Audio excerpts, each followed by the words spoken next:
안녕하세요. 저는 30대 여자입니다. 아마 제가 신청한 사연을 여러분들께서 청취하고 계신다면 이미 저는 시댁에서 추석 명절을 보내고 있을 텐데요. 작년 11월에 남편과 결혼을 하고 시댁 식구들과 첫 명절을 보냈을 때 좋지 않은 일들이 좀 있었어요. 시댁 생활 경험이 부족한 저로서는 많이 당황스러웠고 여러 가지로 난처해진 상황들로 인해 분위기가 심각할 정도로 안 좋아졌었어요. 처음에는 어느 정도 이해를 하려고 했었는데 도가 지나쳤던 두 형님들의 행동이 돌이킬 수 없는 결과를 만들게 되었습니다. 제 이야기의 시작은 첫 명절을 보내기 위해 시댁에 발을 들이게 되면서부터였어요. 그때 당시 이미 시댁 식구들이 한자리에 모여 있었고 저희 부부가 좀 늦게 도착한 상황이었습니다. 차가 좀 막혀서 늦게 도착을 했었는데 시부모님께서는 충분히 이해를 해주셨지만 제 위로 두 형님은 늦게 도착한 저를 이해하지 못했어요. 저희 부부는 최대한 서둘러서 빨리 온다고 노력한 건데 차가 막히는 건 어떻게 할 수 있는 게 아니잖아요. 그래서 시모가 오다 보면 늦을 수도 있는 거니 그런 거 가지고 뭐라 하지 말라면서 상황을 정리해 주셨지만 두 형님들은 이미 앞치마를 두르고 주방에서 음식을 만들고 있어서 그랬는지 저를 불만 섞인 표정으로 바라보고 있었어요. 전날부터 분위기가 안 좋아질까봐 죄송하다며 어색한 미소로 상황을 풀어나가려 노력했습니다. 하지만 사람 마음이라는 게 한 번 생긴 불만은 좀처럼 쉽게 풀리지 않았습니다. 이미 저는 시댁에 늦게 도착했다는 이유로 형님들에게 안 좋은 인상을 심어주게 된 거였고 관계를 회복하기에는 어느 정도 시간이 필요해 보였어요. 그래서 최대한 두 형님들의 기분이 더 이상 상하지 않게 하려고 눈치껏 행동하면서 시댁에 오자마자 정신없이 음식 준비를 도왔습니다. 첫 명절부터 쉽지 않을 것 같은 느낌이 들었고 제 예상대로 잠시 시모가 자리를 비우자마자 저에게 말을 붙이며 상당히 신경질적으로 질문을 던졌습니다.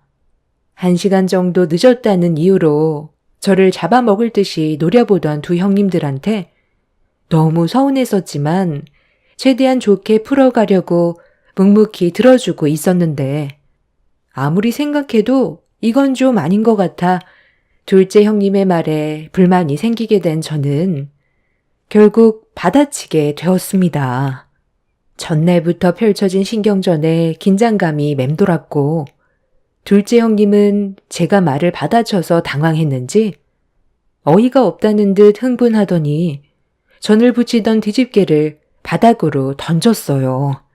둘째 형님의 갑작스러운 돌발 행동에 당황한 저도 기분이 상했었고 서운함이 크게 다가왔던 저는 둘째 형님을 노려봤어요. 동서, 지금 나랑 뭐 하자는 건데? 뭘 잘했다고 눈을 치켜 세워. 명절 첫날부터 늦게 온 동서 잘못 아니야? 내가 동서였으면 새벽같이 출발했을 거야. 서울에서 창원까지 오는데 시간이 꽤 걸린다는 거 모르고 있었던 것도 아니었잖아. 누가 봐도 동서가 잘못했으면 내가 안 좋은 말을 해도 찍소리 하지 말고 묵묵히 들어야 되는 게 맞는 거지. 일부러 늦게 오고 싶어서 그런 것도 아닌데 너무한 거 아니냐고? 지금 상황 파악이 전혀 안 돼? 형님이랑 내가 어떤 모습을 하고 있는지 안 보이냐고. 적당히 한마디 하고 넘어가려 했는데 안 되겠네. 내가 던진 뒤집개 주워서 다시 깨끗하게 닦은 다음 여기 준비되어 있는 전 부칠 재료 동서가 혼자 다 해.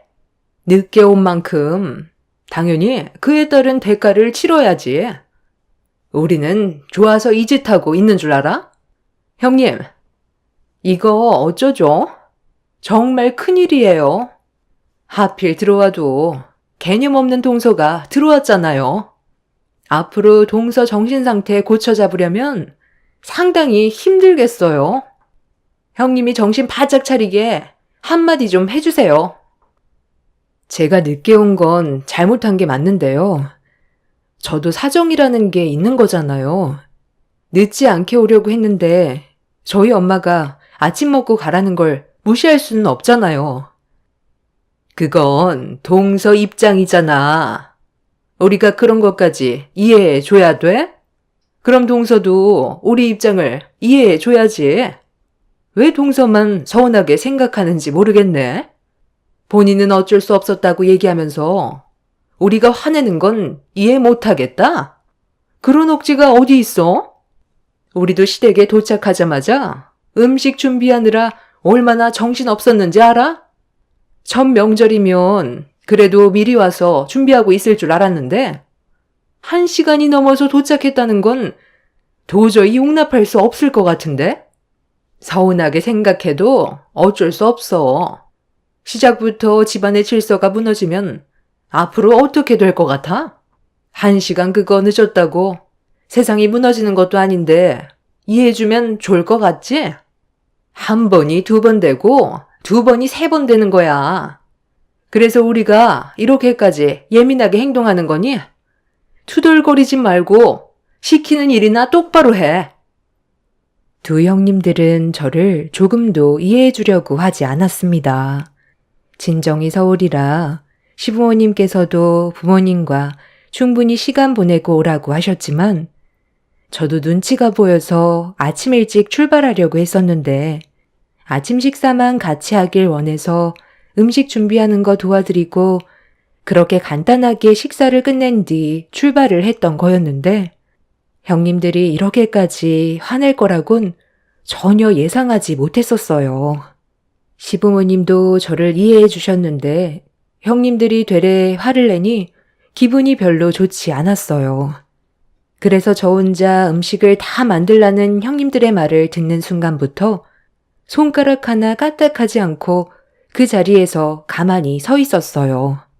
형님들은 제가 시키는 대로 행동하지 않자 흥분을 해서는 얼굴을 붉혔고 점점 더 분위기는 심각해졌어요.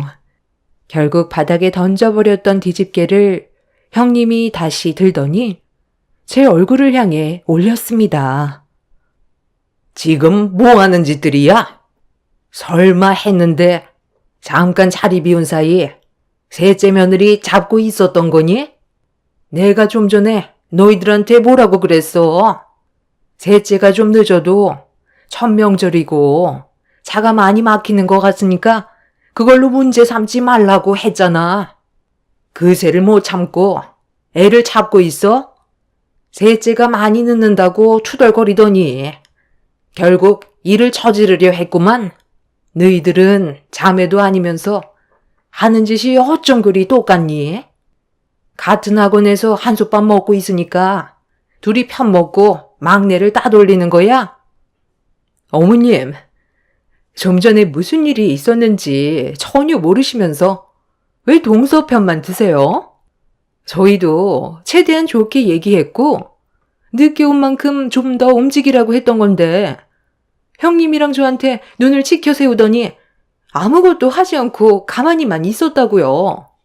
그래도 이 집안에 엄연한 서열이 있는 거고 손윗사람을 무시하는 행동을 하는데 가만히 있으면 동서가 앞으로 저희를 얼마나 무시하겠어요. 그래서 제대로 교육 좀 시키려고 했을 뿐이에요. 동서도 입이 있으면 말 좀 해봐. 우리가 잘못한 거야? 원인 제공은 동서가 해놓고 왜 우리가 어머님한테 욕을 먹어야 하는 건데? 더 상황이 안 좋아지기 전에 동서가 솔직하게 얘기하지. 어머님한테 좀 늦을 것 같다고 미리 연락드렸었고 충분히 이해해 주셨어요. 사고 나지 않게 천천히 오라고 하셨지만 저도 최대한 빨리 도착해서 도와드리려고 노력했는데 형님들은 저를 보자마자 잡아먹을 듯이 달려들었잖아요. 손윗사람이면 그래도 이해해주고 배려해 줄 수 있는 거 아닌가요? 너희들은 결혼 줬대요 어땠는데? 우리 집에 오기 싫어서 이 핑계에 저 핑계 대면서 최대한 늦게 와서 나 혼자 음식 다 만들고 그제야 도착해선 내가 힘들게 만든 음식 다 싸가지고만 갔잖아. 그때 너희들한테 늦게 왔다고 뭐라고 한 적 있었니? 싫은 소리 해봤자 서로 감정만 안 좋아지니까 최대한 좋은 쪽으로 생각했었는데 너희들은 막내를 조금도 배려해 주려 하지 않고 집안 분위기를 이렇게 만들어? 내가 여기서 막내만 감싸고 놀면 너희들은 나 몰래 또 뒤에서 엄청 뭐라고 하겠지. 집안에 불화 생기지 않게 잘들 지내.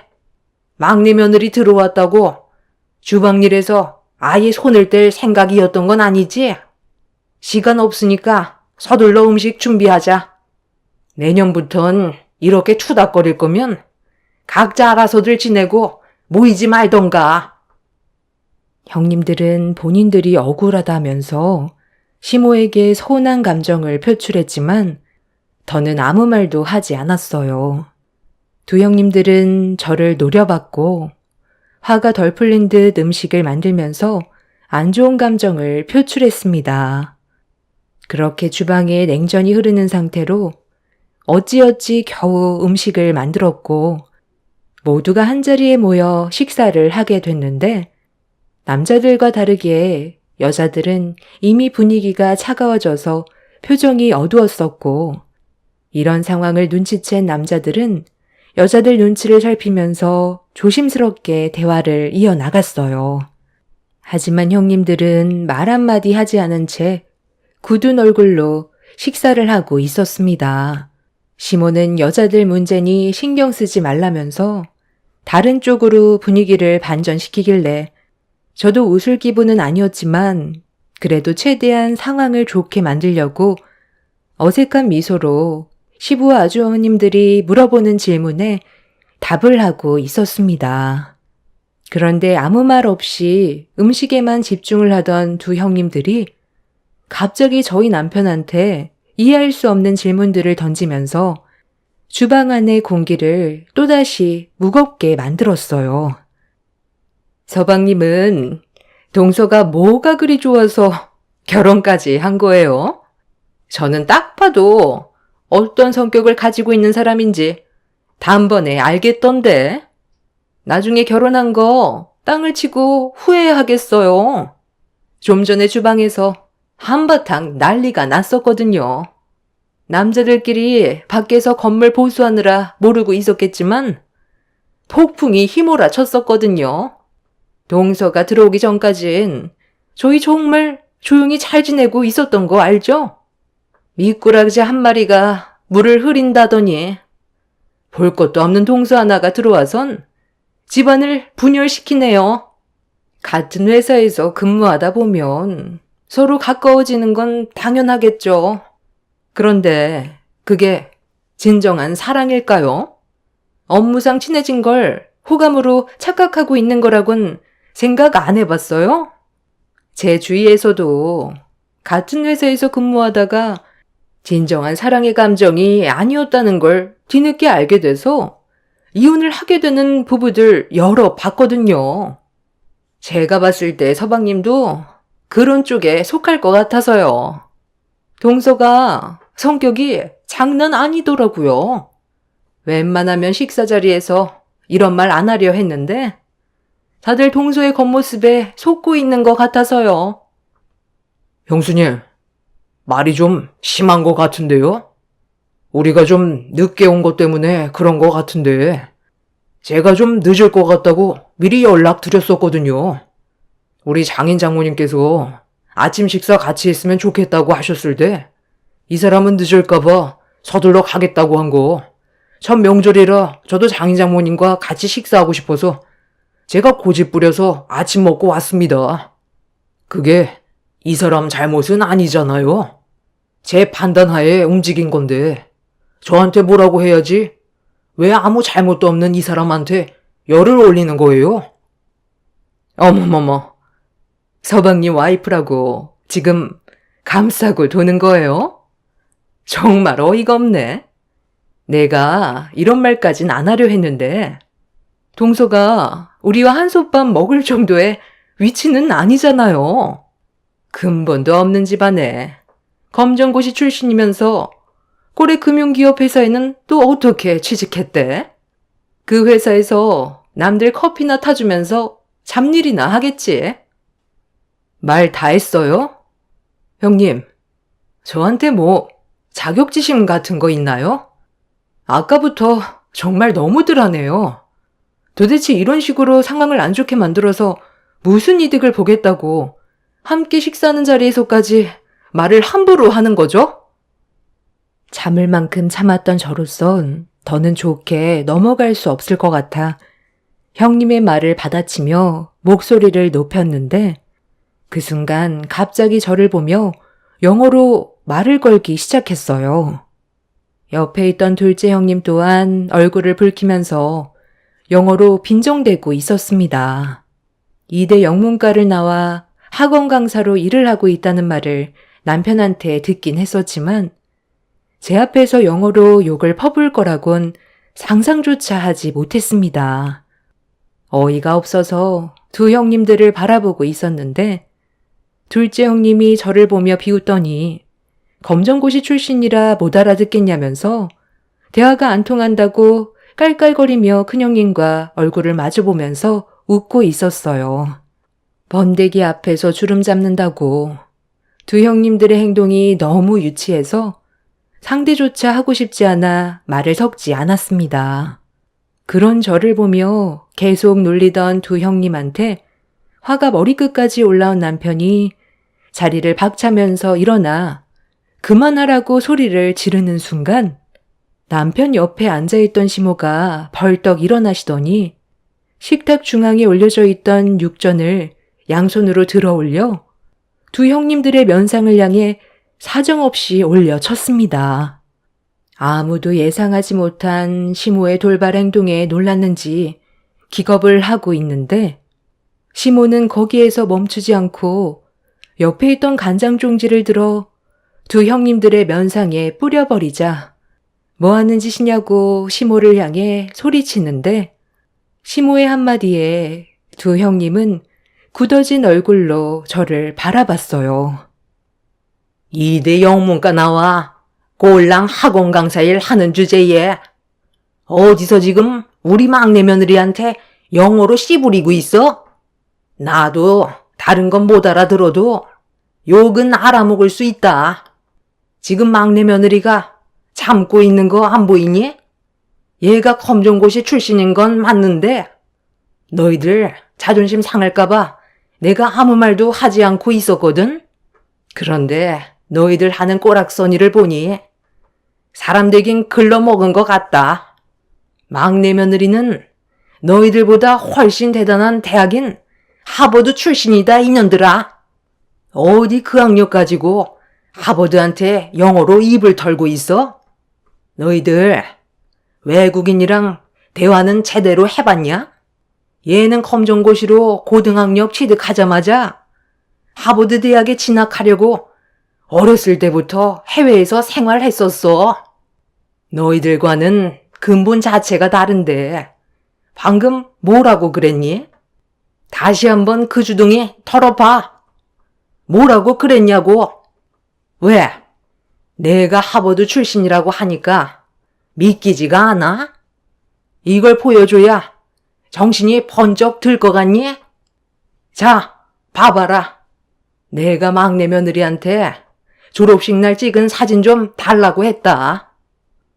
너희들은 모르고 있었겠지만 우리 막내 며느리가 하버드 대학 나왔다는 게 너무 자랑스러워. 지인들 만나면 자랑하려고 핸드폰에 며느리 졸업사진 항상 가지고 다닌다. 이래도 못 믿겠니? 이대 나와서 학원 강사하는 너희들과 금융회사에 다니는 막내 며느리와 비교가 된다 생각해?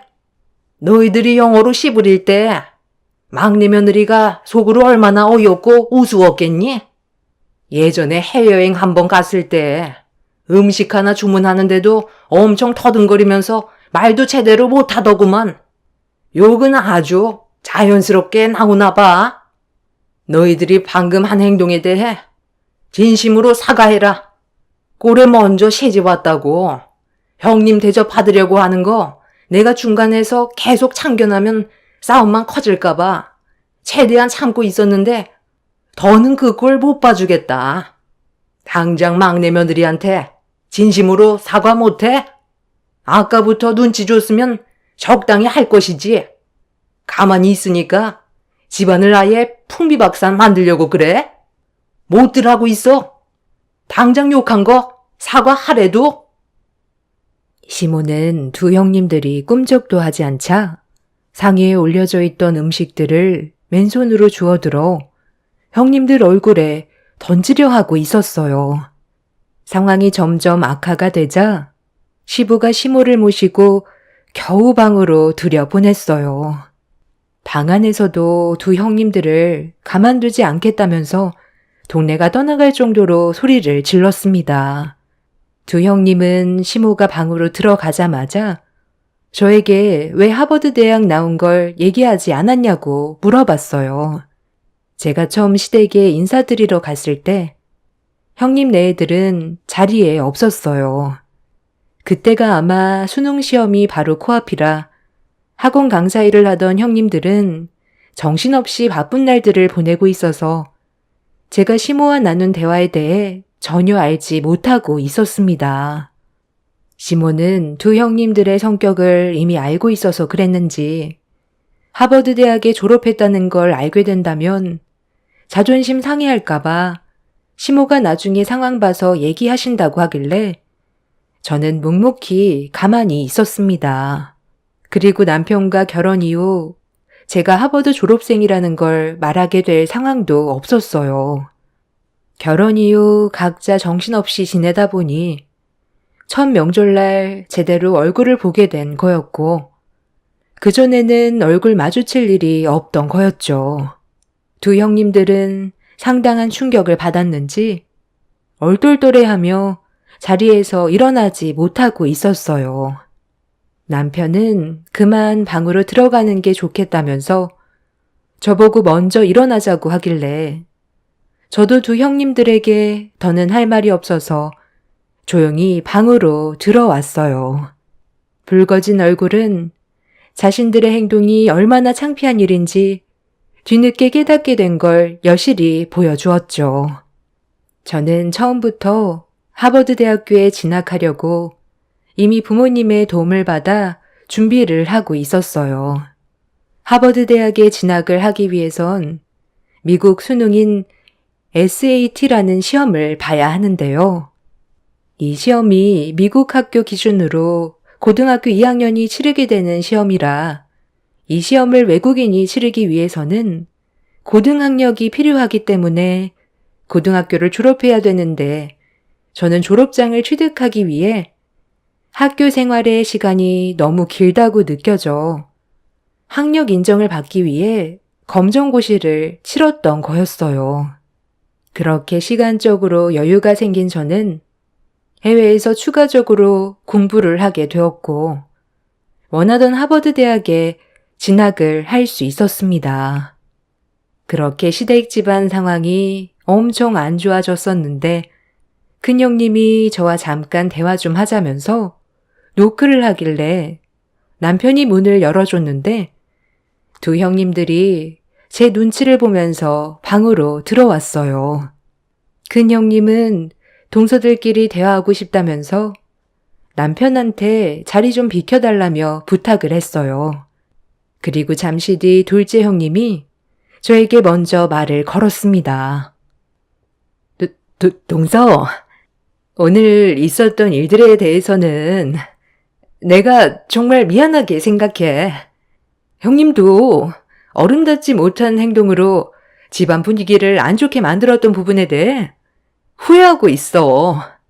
서로 오해가 쌓여서 생기게 된 일이니까 우리 좋게 풀자고. 이대로 가다간 어머님한테 뼈도 못 추리겠어.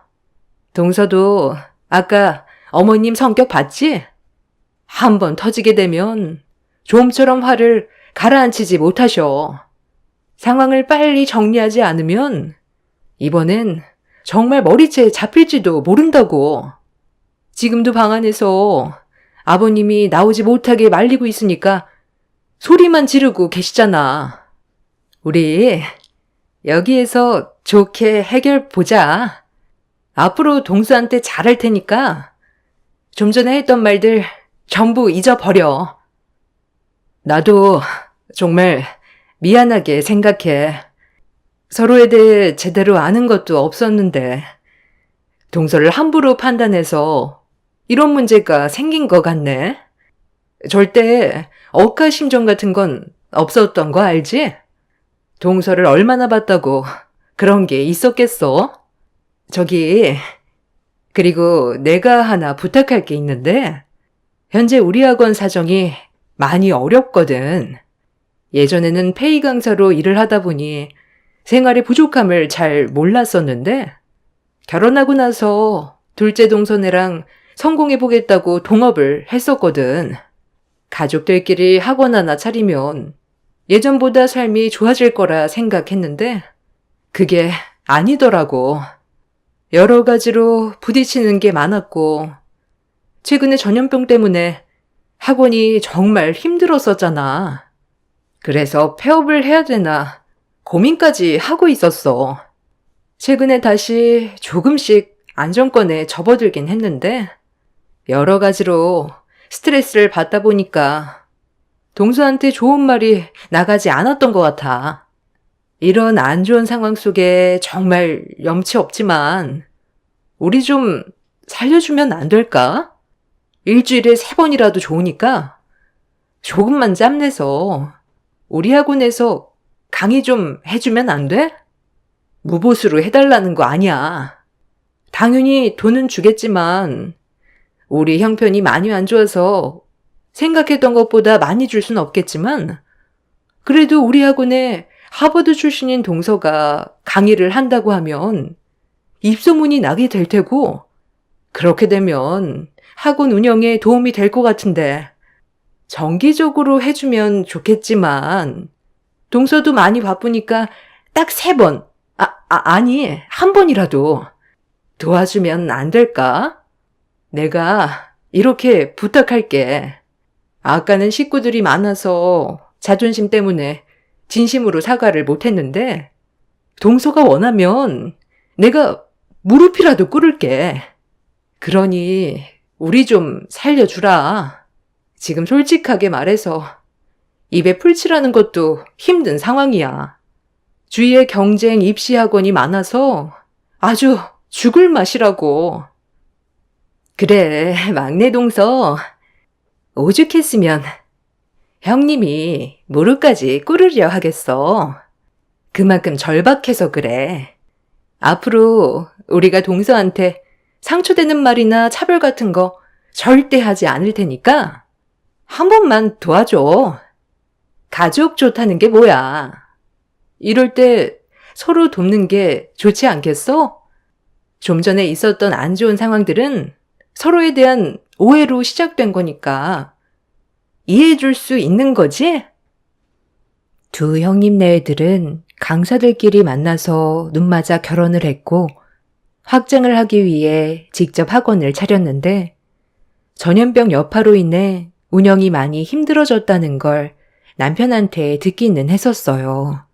그런데 이런 안 좋은 상황 속에 저에게 부탁을 하게 될 거라곤 전혀 예상하지 못했었죠. 두 형님은 학생들에게 긍정적인 에너지를 줄 수 있게 격려가 되는 강의를 해주면 된다고 부탁했지만 그 전에 이미 크게 상처를 받아서 형님들의 부탁을 바로 들어줄 수가 없었습니다. 결국 생각해 보겠다는 말로 마무리 지었지만 제가 두 형님들과 좋게 풀어야 모든 상황들이 안정을 되찾게 될 것 같아 최대한 좋은 쪽으로 해결을 보게 되었습니다. 그렇게 힘들어질 것 같았던 심각한 상황들은 정리가 되었고 시모도 좋게 풀었다는 한마디에 더는 아무 말도 하지 않으셨어요.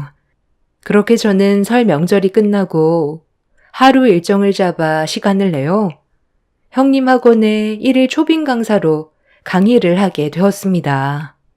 그날 이후 학생들의 반응이 좋았는지 형님들은 저에게 추가적으로 몇 번 더 요구를 했지만 마지못해 들어주긴 했었는데 저도 업무가 많이 바쁜 상태라 시간을 빼는 게 쉽지 않았어요.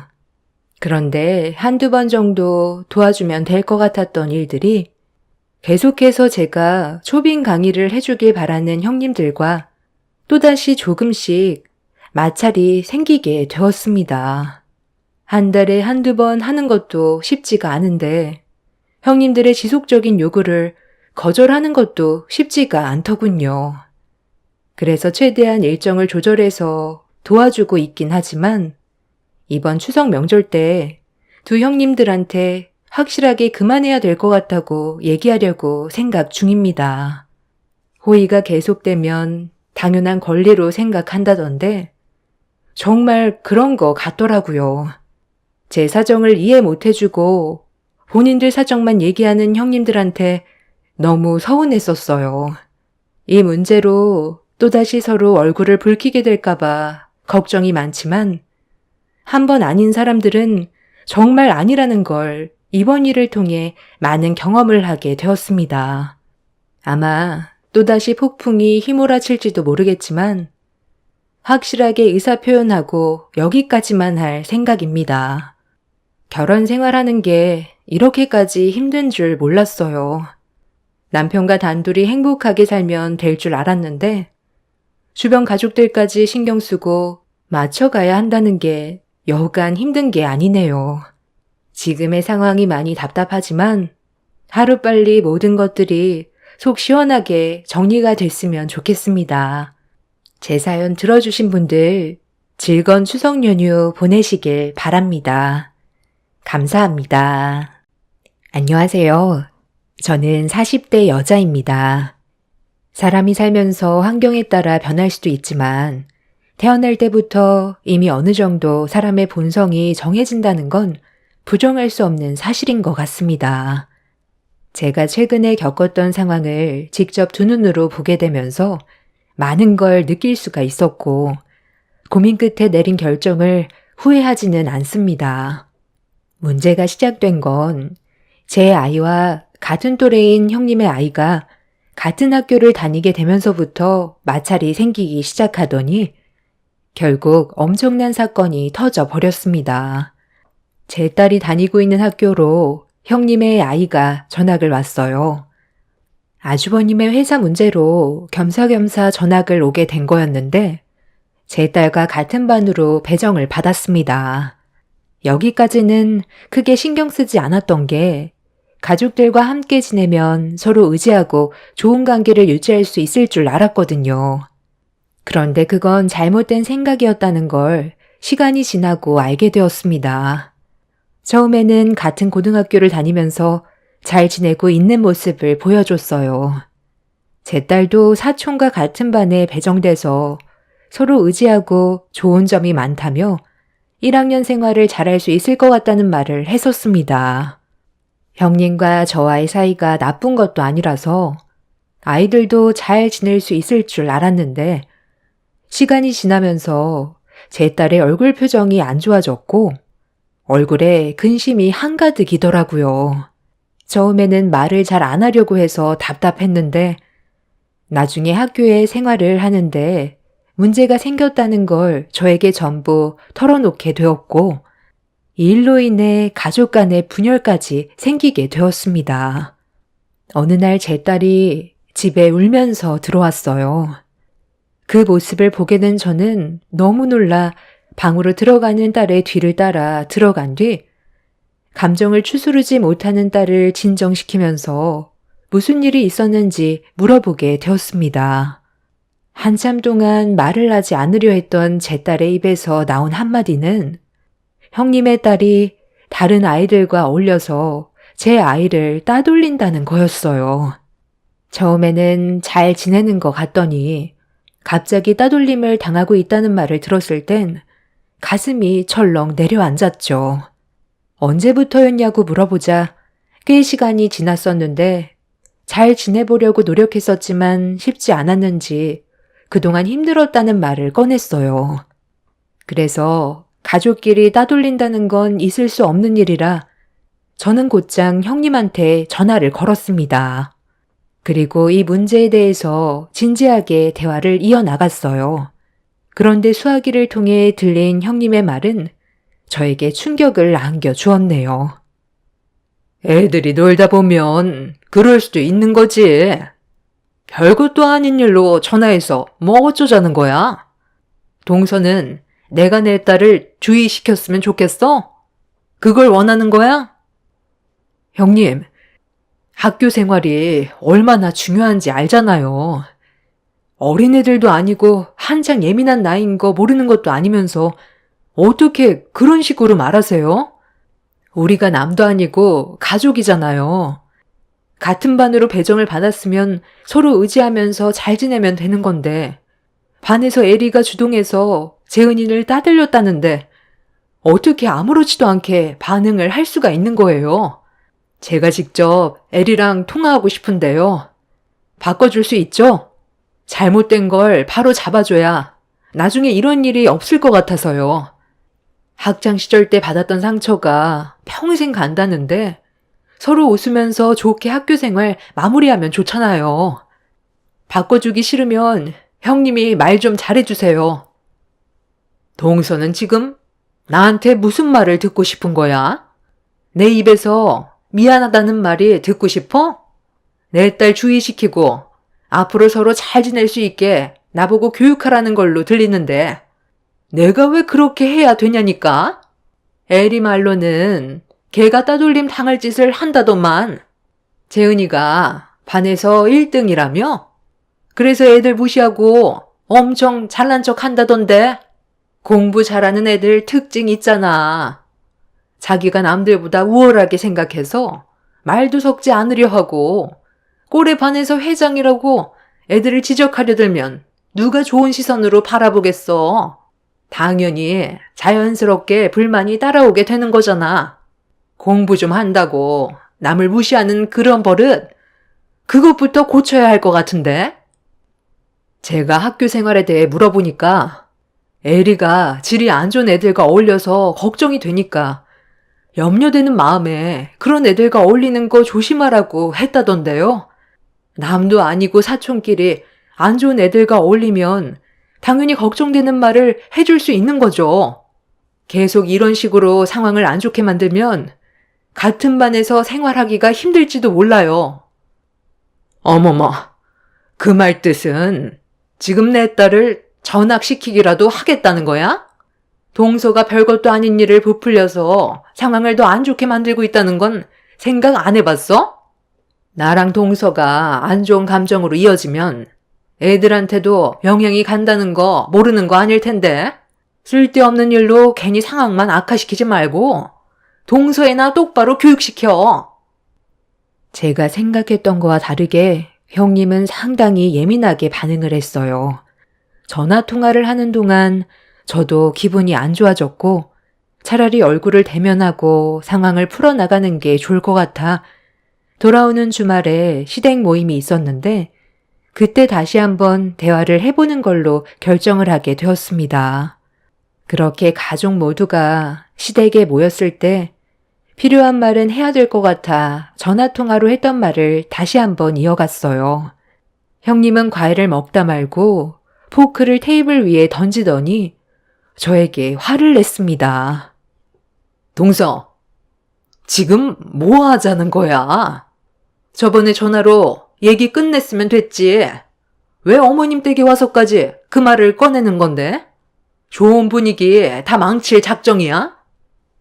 형님, 제 딸 재은이가 요즘 이 문제로 스트레스를 많이 받았는지 잠도 제대로 못 자고 있어요.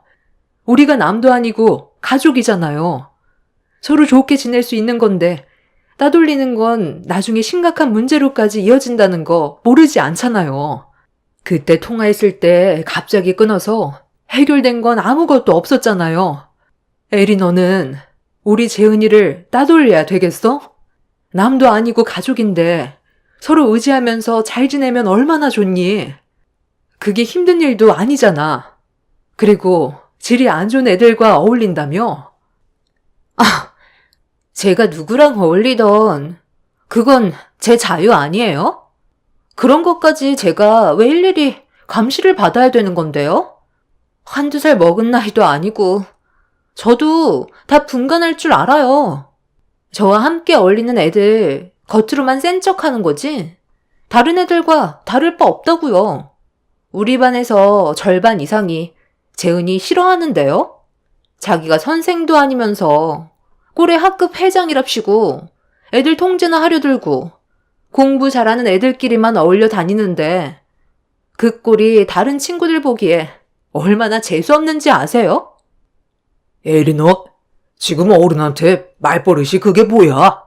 네가 질이 안 좋은 애들과 어울리니까 걱정돼서 얘기한 거라는데 이런 식으로 어른 말에 말대답하고 상황을 악화시켜서 네가 얻어가는 게 뭔데? 걔들이 앞으로 네가 살아가는 데 있어서 도움을 준다고 생각하니? 어느 정도 정신이 박혀있는 애들과 어울려야 미래도 계획할 수 있고 다른 여러 가지를 배울 수 있는 건데 그런 안 좋은 애들과 어울리면 나쁜 것만 배우게 되잖아. 그래서 걱정돼서 말을 해줬으면 좋게 받아들여야지. 반에서 네가 중심으로 재은이를 따돌리면 앞으로 어떻게 얼굴 보며 지낼 건데?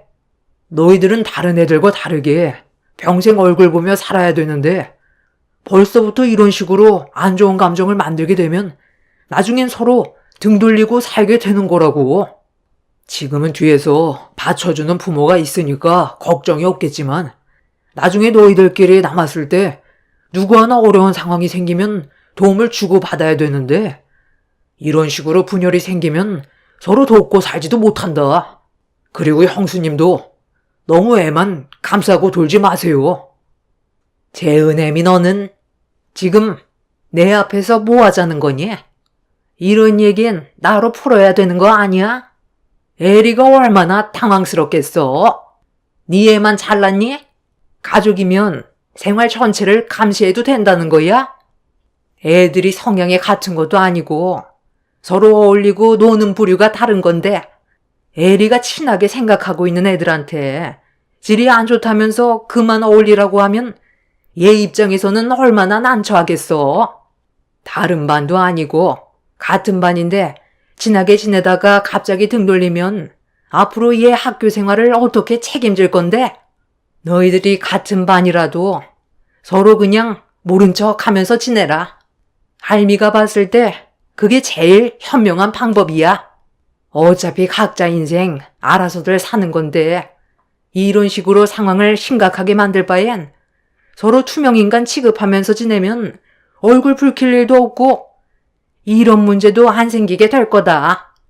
어차피 2학년 올라가면 다른 반 될 수 있는 확률이 더 크잖니? 1년 금방 가니까 더 이상 이 문제로 가족들 간 분열 만들지 말고 다시는 내 앞에서 학교 문제 입 밖으로 꺼내지 말거라. 시어머니는 화가 많이 났는지 가족들에게 한마디씩 했지만 잘못의 원인이 제 딸과 저에게 있다는 말로 마무리 지었습니다. 그런 시모의 말에 너무 어이가 없었고 기분이 상당히 안 좋았어요. 형님네가 되려 잘하고 있다면서 두둔해 주는데 그 모습이 저에게는 너무 서운하게 다가왔습니다. 남편도 시모의 말에 기분이 안 좋았는지 자리에서 일어났고 이어서 제 딸도 일어나길래 저희 가족은 더 이상 상대조차 하고 싶지 않아 먼저 집으로 돌아왔어요. 그렇게 안 좋은 감정이 오고 간 이후부터 제 딸은 학교 내에서 형님 딸과 서로 아는 척 하지 않고 지내게 되었고 상황은 점점 더 안 좋게 흘러가는 것 같았습니다. 반에서 어느 정도 힘이 있는 애들이 한 명을 따돌리게 되면 따돌림 당하는 애의 편을 들어주거나 어울리게 되면 같은 입장이 될까봐 두려워서 제 딸과 점점 어울리지 않는다는 말을 제 딸과 친한 친구에게 연락이 와서 알게 되었습니다. 학교 생활 잘하고 있던 제 딸이 형님의 딸 때문에 학업에 집중도 못하고 어려움을 겪게 되자 더 이상은 좋게 넘어갈 수는 없었어요. 그래서 불시에 학교에 찾아가 어떤 상황인지 살펴보고 선생님과도 상담 좀 해보려고 학교로 가게 되었습니다. 그렇게 제 딸의 반에 도착해 교실란을 살펴봤는데 자리에 없는 것 같아 반에서 나오는 아이한테 물어보니 교무실에 갔다는 말을 하더군요. 무슨 일이 있었냐고 물어보니까 에리와 재은이가 다퉜다면서 아침부터 난리도 아니었다는 말을 듣게 되었습니다. 너무 놀란 저는 급하게 교무실 문을 열고 들어갔는데 눈앞에 보이는 충격적인 광경에 입을 다물지 못했고 무릎 꿇고 있는 제 딸을 서둘러 일으켜 세운 뒤 교무실이 떠나갈 정도로 화를 냈습니다. 어머님, 지금 재은이한테 뭐 하는 짓이에요? 무릎까지 꿇어야 할 정도로 잘못한 게 있었나요? 삿대질을 받아야 할 정도로 죄를 지었냐고 물어보잖아요. 동서, 지금 어머님한테 무슨 말버릇이야? 혼낼 짓을 했으니까 무릎 꿇고 있는 거잖아. 아주 성격이 고약해서. 내 딸 얼굴 좀 보라고. 손바닥 자국 안 보여? 얘가 보면 본데 없이 큰 지엠이 판박이야. 어쩜 성격이 이리도 똑같냐? 이러니 애들한테 따돌림이나 당하지. 반에서 1등하면 뭐해? 하는 짓이 저급한데. 에리가 먼저 시작한 거라고요. 제 사물함에 있던 책을 전부 찢어버렸고 우리 엄마한테 이혼녀 주제에 자기를 가르치려 들었다고 제 뺨에 먼저 손을 올렸는데 어느 누가 참을 수 있겠어요? 그리고 연달아 애들 5명이 제 머리끄덩이 잡고 넘어뜨렸다고요. 저는 조용하게 학교 생활하고 싶었는데 에리가 저와 엄마가 지금의 아빠가 새아빠라고 놀리면서 아빠 보고 애 딸린 여자랑 결혼했다며 친구들 앞에서 우리 가족 욕을 하는데 화가 안 나겠어요?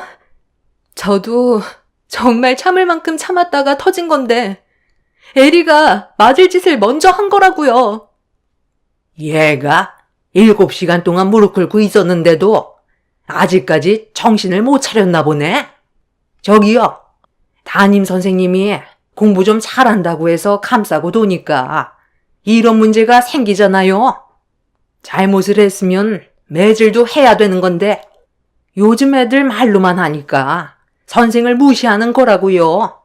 이런 집안과 결혼시킨 내가 잘못이지. 비 한 방울 안 섞인 네가 무슨 가족이야? 시모는 갑자기 제 딸에게 달려들더니 버릇없이 대들었다고 손을 올려 뺨을 내리쳤어요. 순식간에 일어난 상황이라 말리기도 전에 시모의 손이 날라왔어요. 교무실에 울린 뺨 맞는 소리에 저는 경악을 했고 이성을 잃어버린 저는 시모의 뺨에 똑같이 손을 올렸어요.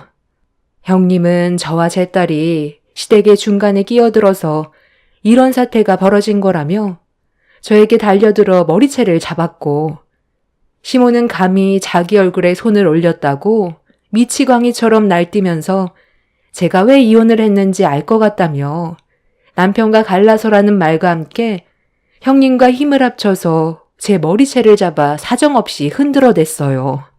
남편을 진심으로 사랑했었지만 저에겐 딸이 있어서 재혼에 대한 고민은 안 할 수 없었는데 남편은 제 딸을 친딸처럼 대해주었고 충분한 시간을 두고 제 딸에게 천천히 다가와 주었어요. 그렇게 몇 년의 시간이 흐르고 제 딸이 지금의 남편을 새아빠로 받아들일 준비가 돼서 결혼까지 할 수는 있었지만 아무래도 남편은 초혼인데 저는 애 딸린 이혼녀라 시댁 집안에서 좋아하지는 않았습니다. 그래도 남편이 오랜 시간 설득해준 덕에 결혼을 허락받을 수 있었지만 항상 저와 제 딸에게 향한 불만들을 가지고 있었어요. 피 한 방울 섞이지 않아서 그런지 항상 형님 딸의 편에서만 얘기를 들어주었지 제 딸의 편은 단 한 번도 들어주지 않았습니다. 발은 안으로 굽는다는 거 그때 많이 느끼고 있었는데 이번에 형님애와 제 딸이 서로 마찰이 있었을 때 시모가 학교에까지 찾아와 제 딸에게 막말을 퍼붓고 7시간 동안 무릎 꿇게 했다는 거에 억장이 무너졌어요. 담임 선생님도 저에게 연락을 취하려 했지만 시모가 시댁 집안의 어른으로서 모든 걸 알아서 처리하겠다며 저에게 연락하는 순간 더 크게 난리칠 거라는 말에 난처해서 아무것도 하지 못하고 재은이에게 달려드는 시모의 행동을 최대한 제지할 수밖에 없었다고 하는데 그 말을 들었을 때 우라통이 터지더라고요. 만약 제가 자진해서 학교에 오지 않았다면 제 딸은 잘못도 없는데도 계속해서 무릎 꿇린 채 벌을 받고 있어야 했었을 겁니다. 제 딸의 얼굴에 손을 올린 행동에 대해 절대로 용서를 할 수 없었던 저는 양손으로 형님과 시모의 머리채를 잡아 둘의 머리를 사정없이 충돌시켜 버렸어요. 쿵 하는 소리와 함께 부딪히는 순간 시모와 형님은 제 머리를 잡고 있던 손을 놓더니 본인들의 이마를 만지면서 고통스러운 듯 교무실을 굴러다녔습니다. 저는 그 사이 제 딸을 데리고 교무실 밖으로 나가려는데 뒤에서 시모가 달려와 제 딸의 머리끄덩이를 잡았고 저는 시모와 제 딸을 떨어뜨리기 위해 안간힘을 쓰며 담임 선생님한테 경찰에 신고해달라고 도움을 요청하고 있었는데 그 순간 교무실 문이 활짝 열렸고 눈앞에 학교가 떠나갈 정도로 학교장님이 시모를 향해 그만하라고 소리를 지르더니 제 딸의 얼굴을 보자마자 시모의 뺨에 손을 올렸어요. 지금 학교에서 뭐 하는 짓입니까? 당장 그 손 놓지 못해요? 재은아, 괜찮니? 얼굴 좀 보자. 누가 얼굴을 이 지경으로 만들어놨어? 당신이야? 사반유 선생님, 이 지경까지 방관하고 뭐 하는 겁니까? 연수가 잡혀있는 날에는 학교에 문제가 생기면 안 된다고 누누이 얘기했었잖아요. 그런데 이게 지금 어떻게 된 상황이에요? 그게요. 교장 선생님, 죄송합니다. 저도 제 선에서 최대한 해결 보려 했는데 상황이 갑자기 심각해져서 저도 수습을 하기가 어려웠어요. 오면서 어떤 상황인지 대충 들었습니다. 이런 일이 있을까봐 내가 미리 애들한테 말을 해놓으라고 했던 건데 그래야 애들이 더 함부로 대하지 않았을 거 아닙니까? 재은이도 조용히 다니고 싶어서 그랬던 거 아시잖아요. 저희도 이런 상황까지 오게 될 줄 몰랐어요. 그렇잖아도 오늘 이 문제로 담임 선생님과 대화 좀 해보고 아버님 얼굴도 좀 뵈려고 찾아왔던 거예요. 그런데 갑자기 이런 일이 생긴 거고요. 저들 잘 사는 모습 보여드리고 싶었지. 두 번째 결혼 생활이 이렇게 될 줄 몰랐어요. 내 아들과 이혼을 했으면 잘 사는 모습을 보여줬어야지. 어떻게 또 저런 집안과 엮여서 우리 손녀가 이런 피해를 받아야 돼? 얼마나 대단한 집안이길래 너랑 우리 손녀를 이렇게 함부로 대해? 내가 교장의 권한으로 당장 저 학생을 전학시킬 테니 그렇게 하세요. 잠깐만요. 제 딸을 전학시킨다고요? 그건 안 되죠. 전학 온 지 얼마 되지도 않았는데 또 전학 가면 제 딸의 이미지가 안 좋아진다고요. 그리고 제 딸 전학교에서도 강제 전학 보낸 거라 받아주는 곳도 없다고요. 지금 상황을 대충 보니까 동서, 전 시아버님이 학교장님이셨어? 아니 그런데 왜 그동안 말을 하지 않았던 거야? 동서가 나한테 한마디라도 해줬으면 이런 문제 생기지도 않았잖아. 저도 아픈 과거가 있는데 굳이 끄집어내서 형님한테 전부 다 설명해 줄 필요는 없잖아요. 서로 학교 생활하는 동안 조용히 보내자고 부탁했었잖아요. 제 개인적인 상황을 설명하면서까지 형님한테 부탁할 필요는 없다고 생각했었어요. 저도 더 이상 못 참겠어요. 내 딸에게 피해 준 거 그냥 넘어가지 않을 거라고요. 교장 주제에 감히 내 얼굴에 손을 올려? 내가 너한테 이혼한 각오에 대해 전부 다 설명해 달라는 것도 아니었고 애들이 다니고 있는 학교의 교장이 전 시아버지라는 말 한마디만 했어도 이렇게까지 심각해지지 않았을 텐데 그 말 한마디 못해서 이 지경까지 왔으면 너한테도 잘못이 없는 건 아니지. 우리 손녀 얼굴을 이 지경으로 만들어 놓고 애를 7시간 찬 시멘트 바닥에 무릎 꿇려 놓고 참 뻔뻔하시네. 어른답지 못한 행동을 했으면 당연히 맞아야지. 유 선생, 당장 저 학생 강제 전학 준비하세요. 받아주는 것 없으면 학폭위 열고 강제 퇴학시킬 겁니다. 이미 한 번의 아픈 과거가 있는 저로선 제 과거를 털어놓는 게 쉬운 문제는 아니었어요. 전 남편과 안 좋게 헤어졌기 때문에 전 시부와의 기억도 좋지는 않았었죠. 전 남편과 이혼을 하게 된 이유는 다른 학교 교사였는데 같은 학교에서 근무하던 교사와 눈이 맞아 바람이 났던 거였어요. 그리고 두 눈 뜨고 보기 힘든 장면을 보게 되었고 결국 이혼까지 갈 수밖에 없었습니다. 전 남편이 다니던 학교가 수학여행을 떠났었는데 제가 그때 그쪽 근처로 출장이 잡혀 있었거든요. 그래서 저녁에 몰래 서프라이즈로 놀래켜 주려고 숙소 근처에서 전화를 했었는데 제가 같은 지역으로 출장 온 줄 모르고 있던 남편은 다른 여자 교사와 바람을 피우고 있었습니다.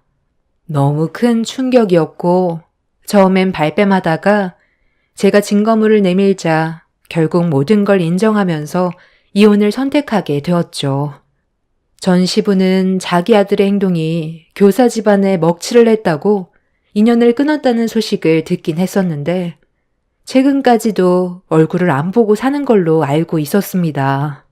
그런데 제가 겪었던 이런 과거의 아픔들을 전 시부가 제 딸이 다니고 있는 학교장이라는 말을 하게 된다면 하고 싶지 않은 과거의 기억들까지 전부 물어볼 것 같아 꺼려하고 있었어요. 그래서 최대한 서로 좋게 학교 생활하길 바란다고 부탁까지 한 거였는데 형님의 딸은 도가 지나친 행동을 저질렀고 이런 문제로 형님과 시모까지 개입을 하게 되면서 걷잡을 수 없게 된 거였습니다. 뒤늦게 상황 파악을 하게 된 시모와 형님은 저와 전 시부에게 잘못을 인정하고 최대한 좋게 풀어가려 했지만 형님의 딸이 제 딸을 향한 분노를 가라앉히지 못하고 있었어요. 이혼 가정인 주제에 문제 가정이 아닌 것처럼 행동하는 게 꼴보기 싫었다며 피 한 방울 섞이지 않았으면서 같은 무리에 속하려 한다고 본인 입으로 전학을 가겠다며 자기 눈앞에 얼씬거리지도 말라고 제 딸에게 달려들었습니다. 저는 어른으로서 교육을 잘못 받은 형님의 딸의 얼굴에 손을 올리려 했는데 교무실 문이 또 한 번 활짝 열렸습니다. 거친 숨을 내쉬면서 들어온 사람은 남편이었어요. 제가 연락을 한 적이 없어서 남편의 모습을 보자마자 당황스러웠는데 딸의 손에 핸드폰이 들려 있었습니다. 어른들끼리 안 좋은 상황을 만들었을 때 압수당해서 담임 선생님 책상 위에 있던 핸드폰을 가져온 것 같았어요. 제 딸은 이미 남편과 통화를 했었고 좀 전에 있던 상황들에 대해 전부 다 들어 알고 있었습니다. 남편은 교무실 문을 열고 들어오자마자 이성을 잃어버린 상태로 형님의 딸의 얼굴에 사정없이 손을 올려버렸어요. 그리곤 저와 제 딸의 앞에 서서 형님과 시모에게 얼굴을 붉히면서 막말을 퍼부었고 남편의 등장으로 상황은 순식간에 정리가 되었습니다. 이 일로 인해 결국 전 시부는 학교장의 권한으로 형님의 딸을 강제 전학시켰고 제 딸은 정상적인 등교를 할 수 있었어요. 학교 내에선 제 딸이 교장의 친손녀라는 소문이 순식간에 퍼졌고 더는 제 딸을 괴롭히는 학생들은 없었습니다. 그런데 최근에 상피제라고 직계 가족이 있는 학교에 그 자녀들이 다니지 않도록 배제하는 방안이 각 시에서 자체 지침을 만들어 결정하고 있다는 말을 들은 적이 있었어요. 전 시부가 교장으로 있는 동안 제 딸이 같은 학교를 다니는 게 힘들어질 것 같아 제 딸도 다른 학교로 전학을 고려하고 있었는데 전 시부는 교장으로서 학교를 운영하는 게 체력적으로 많이 힘들다고 판단해 이미 제 딸이 사립학교에 입학을 하기 전부터 교장직에서 내려오려고 퇴임을 준비 중이셨다는 말을 하셨습니다. 올해까지만 교장직으로 계셨다가 다음 해부터는 다른 교장이 학교를 관리하게 될 거라며 제 딸이 다른 학교로 전학 가는 걸 원치 않으셨어요. 그리고 지금 현재 저는 형님과 시모가 저와 딸에게 손찌검하고 급식도 못 먹게 하고 부당하게 7시간 무릎 꿇린 행동들에 대해 소송 준비를 하고 있어요. 교내 복도와 교무실 내에 상시 녹화되고 있는 CCTV에 전부 다 찍혀 있었기 때문에 저희는 그걸 활용해서 법적으로 소송을 하려고 합니다. 저와 제 딸이 받은 상처 어떻게든 보상받을 생각이에요. 본인들이 저지른 행동에 대해서는 이번 일을 통해 잘못은 인정했으면 좋겠습니다. 그리고 형님의 딸이 전학을 가게 된 이후 또 다른 문제가 터졌는데 현재 형님의 딸이 실종 중에 있습니다. 학교에서 불량한 학생들과 어울리더니 어느 날 갑자기 말도 없이 사라졌다고 하네요. 핸드폰도 꺼져 있고 흔적도 없이 사라져서 연락이 안 된 지 한 달이 넘어가고 있어요. 형님이 중간에서 행동을 똑바로 했다면 아마 정상적인 학교 생활을 유지할 수 있었을 테고 이런 안 좋은 상황까지 오지 않았었겠죠. 형님네는 애가 없어진 이후 완전 초상집이 되었다고 하네요. 상황이 안 좋게 흘러가서 결국 이렇게까지 됐지만 만약 에리가 이 사연을 본다면 하루빨리 집으로 돌아갔으면 좋겠습니다. 앞서 말씀드렸듯이 사람의 본성은 태어날 때부터 웬만큼 정해진다 하지만 살아가는 환경에 따라 많이 변하는 것 같아요. 형님이 애한테 보인 행실이 얼마나 안 좋았으면 이렇게까지 상황을 악화시켰겠어요. 시모도 만만치 않은 성격을 가지고 있는데도 남편이 정상적으로 자라왔다는 게 정말 다행이라고 생각합니다. 부모의 역할이 얼마나 큰 영향을 주는지 이번 일을 통해 크게 깨달았습니다. 살다 보니 별일 다 겪게 되네요. 제 사연 들어주신 분들 감사합니다. 안녕하세요. 저는 40대 중반 여자입니다. 명절은 가족들과 함께 오래간만에 만나서 맛있는 음식도 함께 나눠 먹으며 즐거운 시간을 보내는 게 명절인데 저희 가족은 사정이 조금 달라서 사연을 신청하게 되었습니다. 작년 추석 때 시어머니에게서 연락이 왔어요. 연을 끊고 지낸 지 5년 만에 저에게 전화를 하셨던 거였죠. 5년 전에 시어머니 성격이 가족들을 얼마나 힘들게 했으면 연을 끊고 살았었겠어요. 저희만 그런 게 아닌 제 위로 형님 내외 또한 연 끊고 지낸 지 7년이나 됐었죠. 형님 내외와 연을 끊어내게 되자 저희한테 히스테리를 부려서 결국 저희 부부 또한 등을 돌리게 된 거라 갑자기 전화를 하셨을 때 기분이 별로 좋지 않았습니다. 처음에는 받을 생각이 없었어요. 전화 통화해봤자 예전과 똑같이 안 좋은 말을 듣게 될 테고 괜히 감정만 상하게 될 것 같아 일부러 거절을 했었는데 계속해서 오는 전화에 한참의 고민 끝에 시모의 전화를 받았습니다. 제가 아무 말이 없자 먼저 말을 걸어 오셨는데 다가오는 추석 명절에 잠깐 얼굴 좀 볼 수 있겠냐는 말이었어요.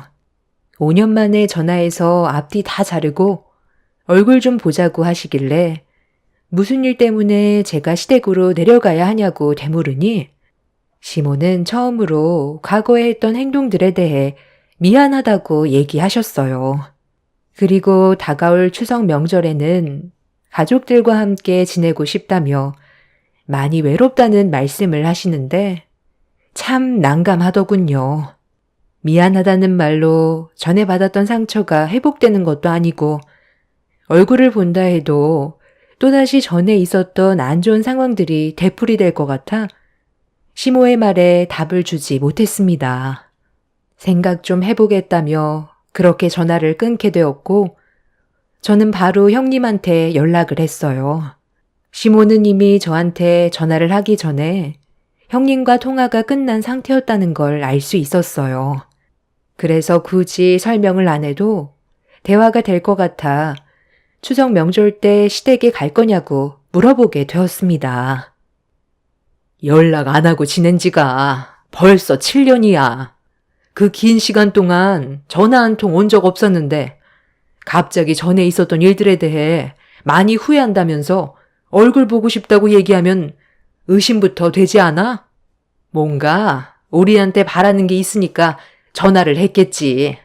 솔직히 생각을 해봐. 우리야 다시 관계 회복할 생각이 있었다면 그전부터 연락을 시도했었겠지.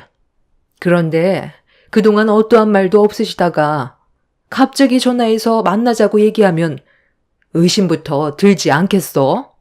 내 생각엔 노인네가 그동안 혼자 지냈었고 우리가 먼저 다가오지 않을 것 같으니까 혼자 지내는 건 싫어서 이번 명절 때 얼굴 보자고 얘기하는 거야. 가봤자 뭐 하겠어. 허리가 부서져라 명절 음식만 만들다 집에 오겠지. 어머님은 우리가 보고 싶은 게 아닌 자기 아들들이 보고 싶은 거야. 동서는 5년이지만 우리는 7년이야. 그 긴 시간 동안 연락 한 통 하지 않고 얼굴도 안 보고 지냈으니 당연히 소식이 궁금할 테고 아들들 얼굴이 그리웠겠지. 나이가 먹어갈수록 자식을 찾는다잖아? 그리고 괜히 엮여봤자 좋을 게 없는 게 어머님이 이제 연세도 먹을 만큼 먹어서 보살핌이 필요할 게 될 텐데 건강 문제 거론하면서 우리 집이나 동서 집에 얹혀 살고 싶어 하겠지. 안 봐도 너무 보이는 레퍼토리 아니야? 연락 없이 지내다가 갑자기 전화를 했다는 건 분명 우리에게 뭔가 원하는 게 있기 때문에 접근을 시도한다는 거야. 우리는 확실하게 마음 굳혔어. 그이도 어머님 얼굴 안 보고 사는 게 속 편하대. 또다시 과거의 아픔을 반복하고 싶지 않다고 했어. 동선에도 우리와 같은 생각 아냐? 괜히 또 마음 약해져서 시댁에 찾아갔다가 상처만 받고 돌아오지 말고 단호하게 행동해. 과거에 당했던 일을 잘 떠올려 보라고. 형님의 말대로 섣불리 행동하는 건 또 다른 상처를 받게 될 수도 있는 상황이었기 때문에 시모의 연락을 무시하는 게 좋을 것 같다고 판단을 하게 되었습니다. 시모와 연을 끊고 지냈던 이유는 저와 형님을 너무 힘들게 했어요. 예전에 올감이라는 유명한 영화에 시모가 며느리에게 저질렀던 행동들과 비슷한 정도라고 하면 이해가 빠르실 겁니다. 그 영화를 본 적이 없으셨던 분들도 계시기 때문에 대충 설명을 드리자면 아주버님과 남편이 앞에 있을 때는 온갖 착한 척, 약한 척 하다가도 잠깐 자리를 비우는 상황이 생기면 그때 시모의 본성이 드러나 저와 형님을 괴롭혔습니다. 막말과 욕설은 기본에 잠깐이라도 시모의 말에 불만이라도 갖는다면 머리채 잡히는 건 기본이었어요. 이런 안 좋은 관계가 유지되다가 나중엔 시모가 휘두른 몽둥이에 형님이 잘못 맞았는지 허리에 심한 통증을 호소했고 이 문제로 병원에까지 가게 되면서 이혼 얘기가 나오게 되자 아주버님은 가정을 지키기 위해 시모의 이중적인 행동에 많은 실망을 했는지 그때 이후로 아예 연락 자체를 끊어버렸었어요. 형님이 시모를 상대로 고소한다고 난리를 쳤었는데 집행유예로 상황이 마무리가 되었었죠. 그렇게 형님 내가 먼저 시모와 등을 돌리게 되었고 한동안 조용하게 몸을 사리던 시모가 재벌은 난 못 준다고 또다시 저에게 온갖 히스테리를 부리는 바람에 형님처럼 큰 사고가 나게 될까봐 그 전에 연락을 차단하고 살아왔던 거였습니다. 그렇게 시모가 다 필요 없다며 2번 다시 얼굴 볼 일 없을 거라고 화를 냈던 게 마지막 모습이었습니다. 저는 시아버지의 얼굴을 실제로 뵌 적은 없었지만 남편 말로는 암으로 돌아가셨다는데 제가 봤을 때 시부는 시모 때문에 병세가 더 악화돼 세상을 떠나신 것 같은 느낌이 들었어요. 없던 암도 생기게 만들 정도로 시모의 성격은 너무 이중적이었거든요. 저녁에 퇴근한 남편한테 이런 상황에 대해 설명을 하니 남편은 시모의 얼굴을 안 보고 사는 게 가족의 평화를 유지하는 길이라고 전화번호까지 바꿀 생각을 가지고 있었습니다. 저희 부부와 형님 내외는 시모의 어떠한 연락도 주지 않았고 몇 번 전화가 왔어도 무시하면서 지내고 있었는데 어느 날 저녁에 형님한테 전화가 왔어요. 시모가 형님 댁으로 찾아왔다며 무작정 밀고 들어와 상당히 난감한 상황이라면서 저희 부부한테도 할 말이 있다고 형님 댁으로 올 때까지 기다리겠다는 시모의 말에 남편도 많이 놀랐는지 혹시라도 안 좋은 일이 생기게 될까봐 저희 부부는 서둘러 형님 댁으로 향하게 되었습니다. 시모가 어떤 돌발 상황을 만들지 모르기 때문에 너무 불안했었어요. 그렇게 정신없이 달려 초인종을 누르니 형님이 현관문을 열어줬어요. 거실에는 그동안 연을 끊었던 시모가 굳은 표정으로 앉아 있었습니다.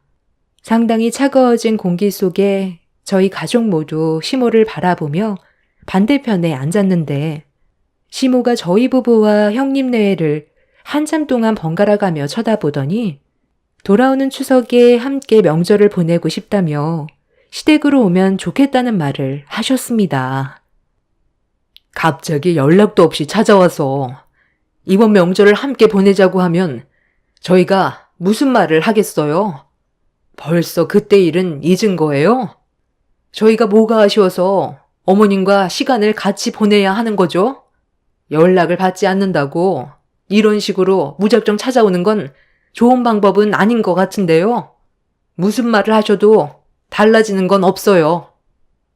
내가 그때 너한테 했던 행동들에 대해서는 정말 후회를 많이 하고 있다.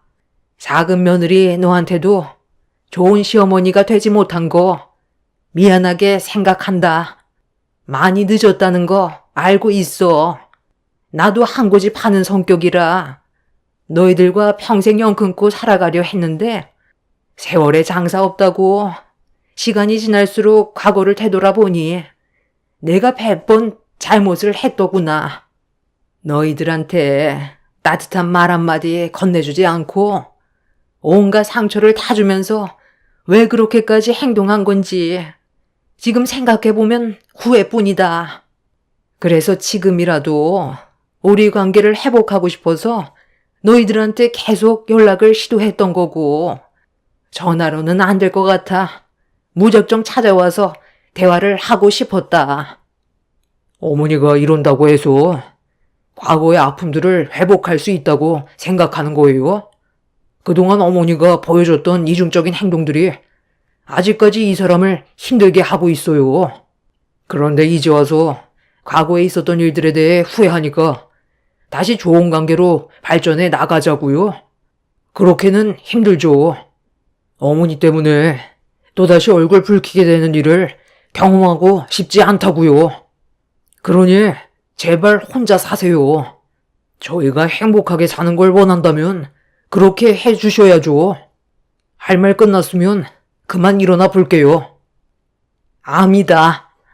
너희 아버지가 이겨내지 못하고 결국 세상을 떠나게 됐었던 암이 내 몸에도 자라고 있다는 걸 최근에 알게 됐어. 항암 치료받으면 어느 정도 희망이 있다곤 하는데 대장암 3기라 확신하기도 어렵다더구나. 입원하기 전에 너희들과 이번 명절 같이 보내고 싶은데 엄마 부탁 들어줄 순 없겠니? 어머님이 대장암 3기로 몸 상태가 많이 안 좋아졌다고 저희가 받아줘야 되는 건 아니잖아요. 전에 저희들한테 했던 행동들에 대한 벌을 이제야 받는 거죠. 너한테 내가 무슨 말을 할 수 있겠니? 나도 그때만 생각하면 아직까지 등에서 식은땀이 날 만큼 해선 안 될 짓을 저질렀다는 거 인정한다. 그때 이후로 지금까지 후회하면서 살아왔었어. 항암 치료 받는다 해도 내가 얼마나 살 수 있을지 장담할 수 없다는데 마지막 시간을 너희들과 함께 하고 싶구나. 시모의 안색이 확실히 안 좋긴 했었어요. 정상인들과는 전혀 다른 혈색을 가지고 있었습니다. 시모가 대장암으로 세상을 떠나게 될 수도 있다는 건 안타까운 일이지만 그렇다고 저희가 겪었던 아픈 기억들을 뒤로 한 채 아무렇지도 않은 척 시모와 명절을 함께 보내기에는 아직 마음의 준비가 되어 있지는 않았습니다. 형님 내외도 아무 말 없이 시모를 회피하기만 했지 어떠한 답도 주지 않았어요. 시모는 자기가 자리를 비워줘야 결정을 할 것 같다면서 연락을 기다리겠다며 힘겹게 자리에서 일어나 집으로 돌아가셨고 저희 부부와 형님 내외는 이 문제에 대해서 진지하게 대화를 이어나갔어요. 형님이 시모에게 제일 안 좋은 감정이 있었기 때문에 먼저 반대 의견을 내세웠고 아주버님 또한 형님의 의견을 존중해주고 있었습니다. 저희 부부도 5년의 시간이 지났는데도 화가 가라앉기는커녕 시모의 얼굴을 보자마자 안 좋은 감정이 올라온 것 보면 아직 준비가 된 것 같지는 않아 저희 부부도 형님 내외와 같은 생각을 가지고 있었습니다. 원래 당한 사람만 그 아픔을 기억하는 거야. 이렇게까지 무리해가면서 다시 관계를 엮어가려는 이유가 뭐겠어? 곧 항암 치료 받게 되면 병원에 입원을 하게 될 테고, 그럼 보호자가 당연히 필요한데 우리한테 손을 벌려야 되잖아. 사람은 쉽게 바뀌지 않아. 겉모습만 보고 판단하면 안 된다는 거야. 속으로 어떤 생각을 가지고 있는지 그건 아무도 모르는데 어머님이 암에 걸렸다고 해서 괜한 동정심으로 도와줬다가 결국 우리만 또다시 상처를 받게 된다고. 어머님이 여기까지 찾아온 이유는 수발 들어줄 사람이 필요해서지 과거에 대한 잘못을 뉘우치고 있는 건 아닌 것 같아. 이럴 때일수록 우리도 냉정하게 판단해야 돼. 저도 그렇게 생각해요. 예전에 어머님이 보여줬던 이중적인 모습들을 보면 충분히 그러고도 남을 것 같아요. 지금까지 연락 한 통 없다가 갑자기 암 때문에 관계 회복을 한다는 게 너무 억지스럽긴 하죠. 진심으로 뉘우치고 있다는 분이 눈물 한 방울 흘리지 않고 눈빛이 간절해 보이는 것도 아니잖아요. 저희들한테 말하지 않는 뭔가가 있는 것 같아요. 어머님이 예전에 연기를 얼마나 잘했으면 아주버님이랑 이 사람이 어머님은 그럴 뿐이 아니라고 믿지 못했겠어요. 그만큼 속을 모르는 사람이기 때문에 조심해서 나쁠 게 없죠. 돌다리도 두드려보고 건너라는데 조심하는 게 좋겠어요. 나중에 무슨 일 생기면 그때 다시 얘기해요. 형님 내외와 저희 부부는 시모와 거리를 두는 게 좋을 것 같다고 결정을 내렸어요. 피곤해지는 일을 만들고 싶지 않았고 혹시 모를 일로 인해 상처를 받게 될까봐 지금처럼 유지하는 게 더 큰 문제로 이어지지 않는 최선의 방법일 것 같았습니다. 그렇게 추석 명절을 이틀 앞두고 어떠한 연락도 하지 않은 채 지내고 있었는데 명절 하루 전날 늦은 새벽 시간에 시모가 남편한테 전화를 했어요. 자고 있던 시간이라 받지 않으려 했는데 계속해서 전화가 오길래 남편은 짜증이 났는지 핸드폰 전원을 끄려고 하는데 문자 한 통이 도착했고 확인을 하는 순간 정신이 번쩍 들 정도로 온몸에 닭살이 돋았었어요. 시댁에 도둑이 들은 것 같다면서 남자 2명이 집안의 물건을 뒤지고 있는데 너무 무서워서 침대 밑에 숨어 있다며 도와달라는 문자였어요. 남편은 이 사실을 아주버님한테 알렸고 우선적으로 경찰에 신고를 한 뒤에 일단 시댁으로 향할 수밖에 없었습니다. 그렇게 늦은 새벽 시간에 시댁에 도착을 하니 이미 경찰들이 시모와 대화를 주고받고 있었어요. 상식적으로 경찰서에 먼저 전화를 해야 되는 거 아니에요? 왜 저한테 연락을 했어요? 도둑들은 어디 있어요? 벌써 도망친 거예요? 다친 곳은 없고요. 그게 나도 너무 갑작스럽게 일어난 일이라 머릿속이 백지처럼 하얗게 되더라고. 떨리는 손으로 핸드폰을 켰는데 생각나는 사람이 아들밖에 없어서 전화를 했던 거야.